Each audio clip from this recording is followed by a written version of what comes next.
శ్రీకృష్ణ పరబ్రహ్మణే నమః. నిన్నటి పారాయణంలో మనం రుక్మిణీదేవితో కృష్ణుల వారు విరసోక్తులు అంటే వెటకారంగా మాట్లాడుతూ ఏదో సరదాగా అన్నాను అంటూ ఉంటారు చూసారా, ఆ రకంగా మాట్లాడడం గురించి తెలుసుకుంటున్నాం. అయితే ఇది కృష్ణ పరమాత్మ ఇలా చేశారు అంటే దానికి ఒక కారణం ఉంటుంది. కానీ ఈ రోజుల్లో ప్రతి మగవాళ్ళు కూడా భార్యని ఏదో ఒక రకంగా, అది ఎలా ఉంటుందంటే ఏదో సరదాగా అన్నాను, మీ నాన్న ఇలా చేశారు, మీ అమ్మ ఇలా చేసి, మీ అన్నయ్య ఇలా చేశాడు, లేకపోతే నువ్వు ఇలా ఉన్నావు, ఆ పక్కింటి వాళ్ళు ఇలా ఉన్నారు, ఆ మాత్రం తెలీదా ఇలా చేయడం, ఇన్నాళ్ళు వచ్చాయి ఇంకా తెలీదా అంటూ రకరకాలుగా మాట్లాడుతూ ఉంటారు. ఈ విషయాలకి ఇంత కష్టపడి ఇంత చేసిన ఇల్లాలు ఎంత బాధపడుతుంది, మనసు ఎంత చిన్నబుచ్చుకుంటుంది. అయినా సరే నవ్వుతూ ఏమీ తెలియని దానిలాగా, అమాయకురాల్లాగా మళ్ళీ మామూలుగా వంట అది చేసి ఆయనకి పెట్టి ఆయనకి కావలసిన సదుపాయాలన్నీ చూస్తూ ఉంటుంది అని అంటే, ఆ మనసు బాధపడ్డ స్త్రీ యొక్క ఆ బాధపడ్డ నిమిషం భగవంతుడు కనుక గ్రహిస్తే ఆ భర్తకి అది అపశకునం అనే చెప్పచ్చు. అంటే ఆ ఉసురు తగులుతుందంటారు చూసారా, అలాగవుతుంది. ఎటొచ్చి ఏంటంటే భార్య భర్తకి ఏమీ జరగకూడదని ఉద్దేశంతో ఏమీ పైకనదు, కానీ చాలా మనసు బాధపడుతూ ఉంటుంది. ఒక్కొక్కసారి ఆ మాటలు కొన్ని సంవత్సరాలైనా, ఇంకా చెప్పాలంటే పోయేంత వరకు కూడా తలుచుకున్నప్పుడల్లా దుఃఖం వస్తూనే ఉంటుంది. కాబట్టి ఇటువంటి వెటకారాలు, ఏదో సరదా కన్నాను అనే విషయాలు భార్యాభర్తల మధ్య ఉండకూడదు. భార్యలు కూడా అనేవాళ్ళు ఉన్నారండో, అందరూ భర్తలే అంటారని కాదు. భార్యలు కూడా భర్తలని ఏదో సరదాగా అన్నానని, వాళ్ళని చూస్తున్నావా వీళ్ళని చూస్తున్నావా, ఏంటి ఎక్కడికి వెళ్ళొచ్చావు, ఇలాంటివన్నీ కూడా కొన్ని బాధపడేటటువంటి విషయాలని మాట్లాడుతూ ఉంటారు. కాబట్టి ఒకళ్ళనొకళ్ళని అర్థం చేసుకుంటూ జాగ్రత్తగా ఉండడమే సంసారం. అయితే కృష్ణ పరమాత్మ ఇలా అనేసి, అంటే ఏంటి, నువ్వు నేనేదో చాలా లేనివాడిని, నువ్వు ఐశ్వర్యవంతురాలివి, మీ అన్నయ్య చెప్పిన సంబంధం శిశుపాలన చేసుకోకుండా నన్ను చేసుకుంటున్నావేంటి, ఇప్పుడైనా సరే నువ్వు పొరపాటు దిద్దుకుంటానంటే నేను నీ మనసులో కోరిక తీర్చడానికి సిద్ధంగా ఉన్నాను అని అంటూ, లోకంలో ఉన్నవాళ్ళు ఎలా ప్రవర్తిస్తారో అలా ప్రవర్తించే వాళ్ళం కాము. మాది అటువంటి ప్రవర్తన కాదు. మేము ఎక్కడ ఉంటున్నామో అసలు పరులకు తెలియదు. చాలా బలంతో వ్యగ్రతతో మదించి ఉన్నవారు మాతో శత్రుత్వం పెట్టుకుంటూ ఉంటారు. నేను ఎప్పుడూ సింహాసనం అధిరోహించి పరిపాలన చెయ్యను. ఎప్పుడూ నేను ఈ నీళ్లలో ఎక్కడో దాక్కుని ఉంటాను. ఒకరి దగ్గరకు వెళ్ళి యాచించేవాడినే కానీ నాకంటూ ప్రత్యేకంగా ఐశ్వర్యం ఏదీ లేదు. నేను గోపవంశంలో పుట్టాను. నాకు ఐశ్వర్యవంతులు ఎవరూ చుట్టాలు లేరు. మోక్షము కోరేవారు, ఇల్లు పెట్టినవారు, సంసారములు వదిలిపెట్టినవారు, ఇలాంటి వాళ్ళందరూ మాకు బంధుజనము. మేము ఎలా ప్రవర్తిస్తామో ఎవరికీ తెలియదు. మా ప్రవర్తన చాలా గూఢంగా ఉంటుంది. మాకు గుణము లేదు. భిక్షమెత్తుకునే వారిని మేము ఆశ్రయిస్తాం. ఇటువంటి నన్ను ఇంత అందమైన నీవు వివాహం చేసుకోవడం అంత యోగ్యమైన పని అని నేను అనుకోవడం లేదు. కాబట్టి నీ ఐశ్వర్యానికి, నీ సౌందర్యానికి, నీ గుణానికి, నీ బుద్ధికి, నీ సౌశీల్యమునకు తగినటువంటి వరుడిని ఎన్నుకొని నీవు పునర్వివాహం చేసుకుంటే బాగుంటుందని నేను అనుకుంటున్నాను. నీవు వివాహం చేసుకుంటే బాగుంటుంది. నేను నీకు ఏ రకంగా సరిపోతాను? నీవు ఎవరినైనా సంపత్తి కలిగిన వాడిని వివాహం చేసుకోవాల్సింది అని అన్నారు. అసలు ఈ మాటలు కృష్ణుడు అనొచ్చానంటే అనకూడదు. ఎందుకంటే మహాలక్ష్మి అవతారమైన రుక్మిణీదేవిని అన్నప్పుడు ఆవిడ ఏమి జరిగింది అన్నది పక్కన పెడితే, ఇంత మృదువుగా ఇలాగ మాట్లాడరు.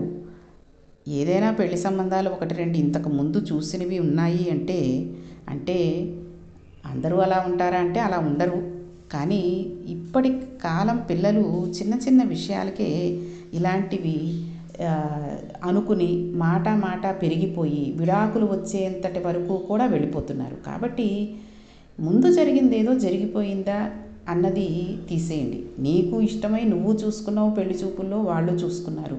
ఒకళ్ళనొకళ్ళు చూసుకుని పెళ్లి చేసుకుందామని ఈ రోజుల్లో చెప్పాలంటే వాట్సాప్ల్లో మెసేజ్లు పెట్టుకుని, ఫోన్లలో మాట్లాడేసుకుని, పెళ్ళికి ముందే అన్ని విషయాలు మాట్లాడేసుకుని ఒకళ్ళ గురించి ఒకళ్ళు తెలిసేసుకున్న తర్వాతే చేసుకుంటున్నారు. కాబట్టి వాళ్ళ మధ్య అభిప్రాయ భేదాలు అసలు రాకూడదు. ఎవరైనా మూడవ వ్యక్తి ఏదైనా చెప్పినా కూడా వాళ్ళిద్దరూ మనం అర్థం చేసుకున్నాం, మాకు తెలుసు మేము ఎలా ఉండాలో, కాబట్టి మీరు మా విషయంలో కలగ చేసుకోకండి అని ఖచ్చితంగా చెప్పగలిగేటటువంటి సత్తా వాళ్ళకు ఉండగలగాలి.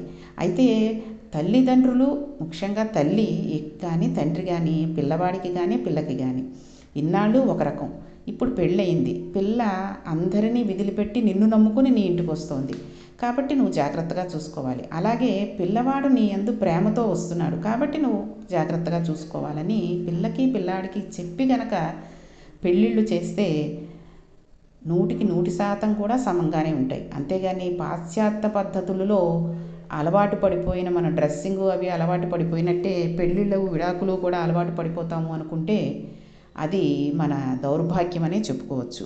కాబట్టి ఇటువంటి మాటలు, పెళ్ళికి ముందు అతన్ని ఎవరినో చూసావు, అతను ఎలా ఉన్నాడు, ఎందుకు నచ్చలేదు, అతను నువ్వు మాట్లాడుకున్నారా, డేటింగ్కి వెళ్ళారా, ఇలాంటి ప్రశ్నలు వేస్తే ఆ మనస్సు చిన్నబుచ్చుకుంటుంది. సంసారం చేస్తున్నాము అంటే భార్య మీద భర్తకి, భర్త మీద భార్యకి మంచి నమ్మకం ఉండగలగాలి. ఆ నమ్మకం కనుక తేడా వచ్చింది అంటే ఏదో ఇంట్లో మన వస్తువులతోటి ఎలాగ మనం పనులు చేయించుకుంటున్నామో ఆ రకంగానే ఉంటుంది తప్పితే యాంత్రికంగా అది ఒక సంసారం, అదొక మనసున్న ఇల్లు, మంచి ఇల్లు కింద ఉండదు. కాబట్టి ఇటువంటి మాటలు కృష్ణుడు అనేసరికి ఈ మాటలు వింటున్నప్పుడు రుక్మిణీదేవి ముఖ కవళికలకు మారిపోవడం ప్రారంభించాయి. అంత అందంగా ఉండే తల్లికి ఆపాదమస్తకం చెమటలు పట్టేయడం మొదలుపెట్టాయి. పెదవులు అదిరిపోయాయి, ఒళ్ళంతా అదిరిపోయి సృహ తప్పి కింద పడిపోయింది. అప్పుడు ఇన్ని మాటలు మాట్లాడిన కృష్ణుడు గబగబా రుక్మిణీదేవి వద్దకు వెళ్ళి 2 చేతులతో ఎత్తి ఆమెని తన ఒడిలో కూర్చోపెట్టుకుని ఆవిడ ఒళ్ళు చల్లబడడం కోసం ఆవిడ ఒళ్ళంతా గంధాన్ని రాశాడు. ఆవిడ ఏమీ మాట్లాడలేకపోతోంది. ఆయన అన్న మాటలకి వెక్కి వెక్కి ఏడుస్తోంది.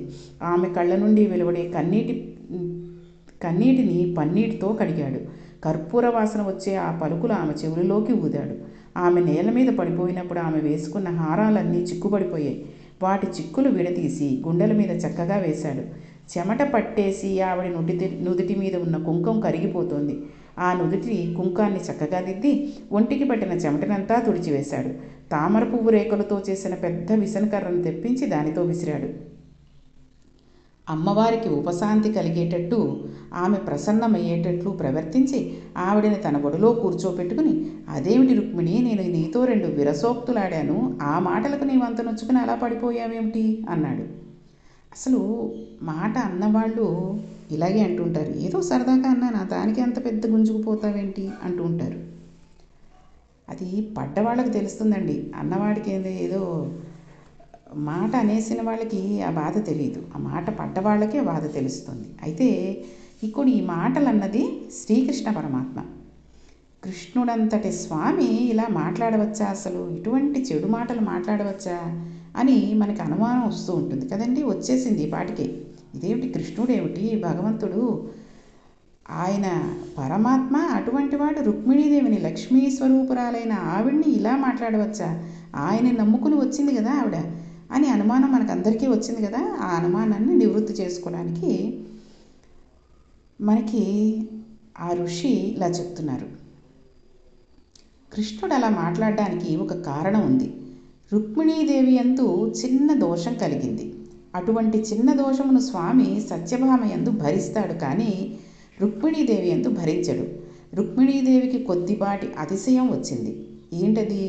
అష్టమహిషులలో అంటే అష్టభార్యలలో నేను పట్టమహిషిని, నేను ప్రధానమైన భార్యను, పట్టమహిషిని కాబట్టి కృష్ణ పరమాత్మ తప్పకుండా నా మందిరానికి విచ్చేస్తూ ఉంటారు అని ఆమె మనసులో కొద్దిపాటి అహంకారం పొడసూపింది. కానీ యథార్థానికి కృష్ణ పరమాత్మ 16,008 మంది గోపికల ఇంట్లోనూ కూడా కనబడతాడు. ప్రతిరోజు ఉంటాడు, అందరితోనూ క్రీడించినట్టు ఉంటాడు, కానీ ఆయన అస్ఖలిత బ్రహ్మచారి. ఇది చాలా ఆశ్చర్యకరమైంది. కానీ పరబ్రహ్మస్థితిని మనం ఊహించలేం.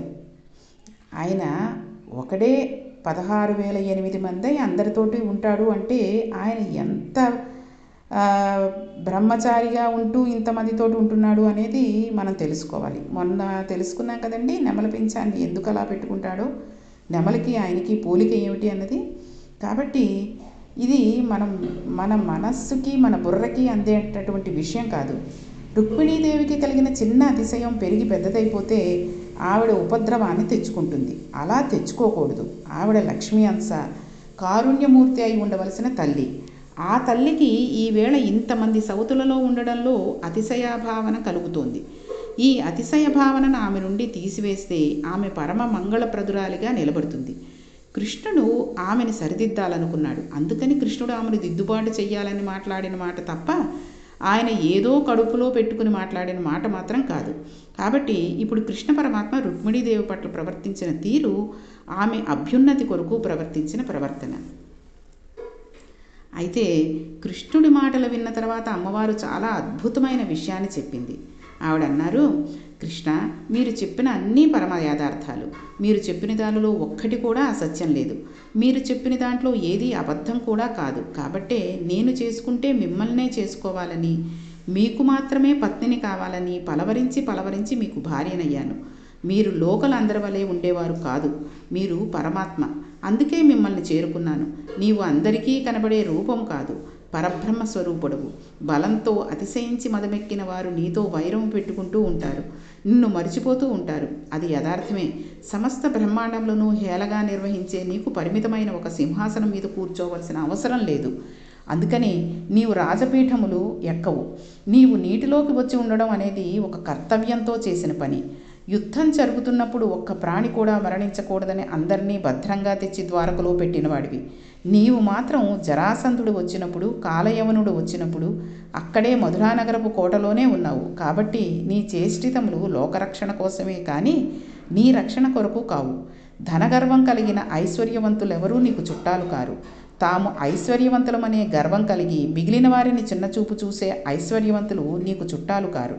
అన్నీ ఉన్నా అన్నిటినీ విడిచిపెట్టి ఈశ్వరుడే మాకు కావాలని భగవంతుని కోసమే జీవితం గడిపే పరమ భాగవతోత్తములు ఎవరు ఉంటారో అటువంటి వారికి చెందినవాడువు నీవు. ఎప్పుడూ కూడా పరబ్రహ్మస్వరూపుడువు. నీ నడవడి ఒకరు అర్థం చేసుకోలేని రీతిలో ఉండేవాడివి. అన్నీ విడిచిపెట్టేసి ఒక్క ఈశ్వరునే చెయ్యి చాపి అడగడమే తప్ప వేరొకరి దగ్గర చెయ్యి చాపనని అన్నవాడి దగ్గర చెయ్యి చాపేవాడివి. ఇక్కడ అర్థం చేసుకోండి. అన్నీ విడిచిపెట్టేసి ఒక్క ఈశ్వరుడినే చెయ్యి చాపి అడగడం తప్పితే ఇంకా వేరే మానవుల్ని ఎవరినీ కూడా చెయ్యి చాపి అడగను అన్నవాడి దగ్గర చెయ్యి చాపేటటువంటి వాడు. ఎంత బాగా చెప్పిందో చూడండి ఆవిడ. సౌందర్యవతులైన కాంతులతో నీకు పని లేదు అన్నావు. అది నిజమే. నీకు బాహ్య సౌందర్యంతో పని లేదు. నీకు కావలసినది అంతఃసౌందర్యం. కృష్ణ, నీవు అనిన మాటలలో చమత్కారంను నేను గ్రహించగలిగాను. ఇటువంటి వాడివి కాబట్టే నేను నిన్ను చేరుకున్నాను. ఇంత తపస్సు చేసి నిన్ను పొందడానికి కారణం ఇదే. భగవంతుని హృదయాన్ని అర్థం చేసుకోవడంలో, భగవద్వాక్యమును విని తప్పుదిద్దుకోవడంలో ఈశ్వరునికి దగ్గరవుతారు. ఈశ్వరుని అధిక్షేపిస్తే దూరమైపోతారు. ఈశ్వరుడు తప్పుదిద్దడానికి మాట్లాడిన సంఘటనను మన జీవితానికి అన్వయం చేసుకుని మన తప్పులను దిద్దుకోవడానికి సిద్ధపడితే మనం రుక్మిణీదేవిలా పరమాత్మ దగ్గరికి అవుతాం. ఆవిడ ఇంకా అన్నారు, చాతక పక్షికి ఒక లక్షణం ఉంటుంది. దానికి ఎంత దాహం వేసినా అది భూమి మీద పడిన నీటి గుంటలోని నీటిని తాగదు. అది నోరు పైకి పెట్టి మేఘం కురుస్తున్నప్పుడు పడే చినుకులు భూమి మీద పడకముందు ఆ వర్షపు చినుకులను పట్టి తాగుతుంది. అలాగే చిలక తాను తినవలసి వస్తే అరముగ్గిన మామిడి పండును మామిడి చెట్టు మీద కూర్చుని తింటుంది తప్పితే మామిడి పండు దొరకలేదని ఉమ్మెత్త చెట్టు మీద వాలి ఉమ్మెత్తకాయను కొరకదు. అలాగే మగనెమలి తాను నాట్యం చేయవలసి వస్తే ఆకాశంలో నల్లని మబ్బు పట్టి మెరుపు మెరిసి వర్షపు చినుకులు పడడం మొదలవగానే పురివిప్పి ఆకాశం వంక చూస్తూ ఆకాశంలో మేఘములు చేసిన ధ్వనిని చూసి పొంగిపోయి అటూ ఇటూ అడుగులు వేస్తూ నాట్యం చేస్తుంది తప్ప అడవిలో దిక్కుమాలిన ఈల పురుగుల ధ్వనులకు నాట్యం చేయదు. సింహానికి ఆకలి వేసి తినవలసి వస్తే ముత్యములు నిలవ ఉన్న ఏనుగు కుంభస్థలం మీదకి దూకి దానిపై కూర్చొని తన పంజాతో కొట్టి చీల్చి కుంభస్థలంలో ఉన్న మాంసాన్ని తింటుంది తప్ప అనారోగ్యంగా ఉందని అడవిలో కనబడిన కుక్క మాంసాన్ని తినదు.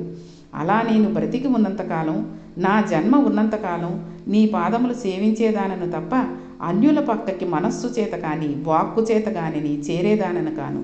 ఈశ్వర, నీవు ఇవ్వగలిగిన వరం ఉన్నట్లయితే నాకు దానిని ఇవ్వు అని అడిగింది.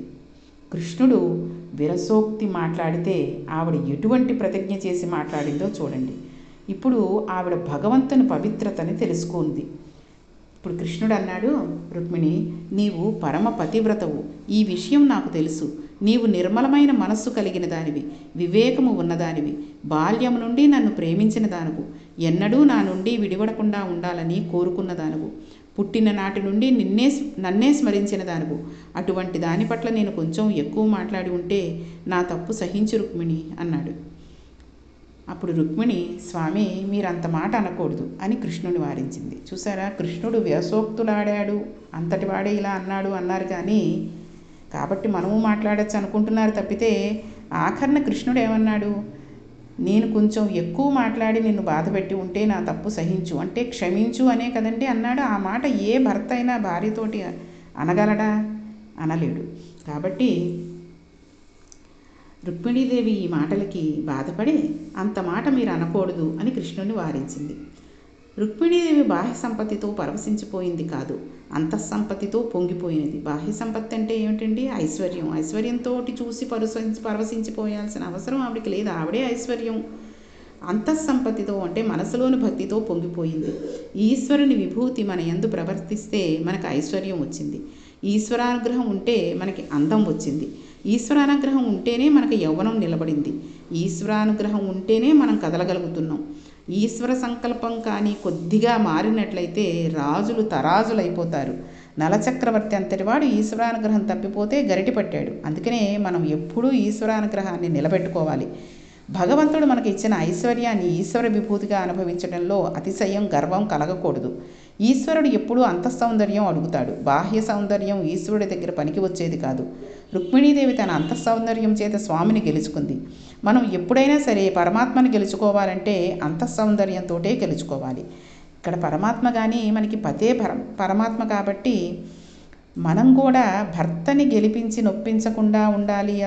మనం కూడా అతనిని నొప్పించకూడదు. సంతోషంగా ఉండాలి అంటే అతనిని మన అంతఃసౌందర్యంతో అంటే అతని మనసరిగి మనం నడవగలిగితే వాళ్ళకి మనకి ఎటువంటి భేదాభిప్రాయాలు రావు.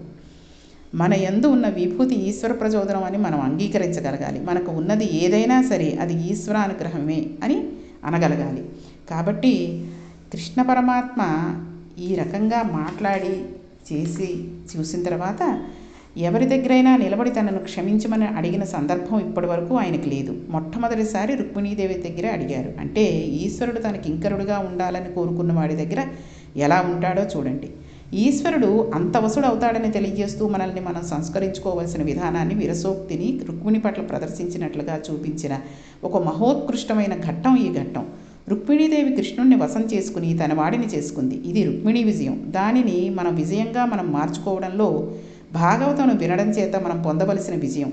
దానికోసమని వ్యాస భగవానుడు అంతఃపురంలో జరిగిన విషయాలను భాగవతంలో తీసుకువచ్చిస్తే పోతనామాచ్యుల వారు మన యందు ఉన్న అనుగ్రహంతో ఆంధీకరించి మనకు అందించారు. కాబట్టి ఈరోజు పారాయణంలో ఇది తెలుసుకున్నాం. శ్రీకృష్ణ పరబ్రహ్మణే నమః.